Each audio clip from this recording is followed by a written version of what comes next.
Friends, నిన్న ఒక teacher friend కలిసాడు. నేను చికెన్ బంద్ చేశాను. మీరు కూడా తినకండి చికెను.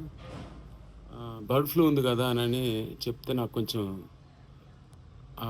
ఇదనిపించి నేను ఈ వీడియో చేస్తున్నాను. అంటే అంత ఎడ్యుకేటెడ్ వాళ్ళకే సరైన అవగాహన లేకపోతే మామూలు జనాలకు ఉండదన్న ఉద్దేశంతో. అంటే బర్డ్ ఫ్లూ అన్నది చికెన్ తినటం అన్నది అపోహలేంటి? వాస్తవాలేంటో తెలుసుకుందాం.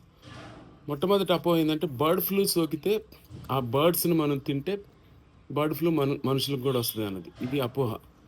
వాస్తవం ఏంటంటే బర్డ్ ఫ్లూ అన్నది బర్డ్స్‌లో వచ్చే డిసీజ్. Viral disease. అది బర్డ్స్‌లోనే స్ప్రెడ్ అవుతుంటది. వెరీ రేర్‌గా మనుషుల్లో వస్తది. వెరీ రేర్‌గా మనుషుల్లో వస్తది. బట్ అది గూడా చాలా మినిమల్ డిసీజ్ అనమాట. Most of the times. రేర్‌గా సీరియస్ అవుతది. ఇది వాస్తవం. రెండవది బర్డ్ ఫ్లూ ఉన్న చికెన్ తిన్న తర్వాత జ్వరమొస్తే అది బర్డ్ ఫ్లూయేనా అనని. ఇది అపోహ. వాస్తవం ఏంటంటే, ఇందాక చెప్పినట్టుగా బర్డ్ ఫ్లూ రేర్‌గా మనుషులకొస్తది. కానీ, మనం కరెక్ట్‌గా వండి, కుక్ జేసి తింటే, ఆ బర్డ్ ఫ్లూ చచ్చిపోతుందనమాట వైరస్.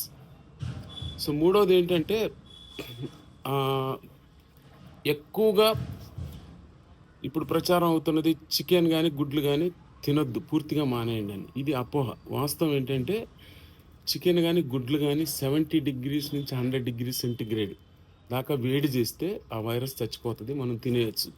అంటే ఈ 100 డిగ్రీస్ అంటే ఏంటంటే, నీళ్ళు మరిగే టెంపరేచర్ అనమాట. అక్కడ వరకు వేడి చేస్తే ఖచ్చితంగా వైరస్ చనిపోద్ది.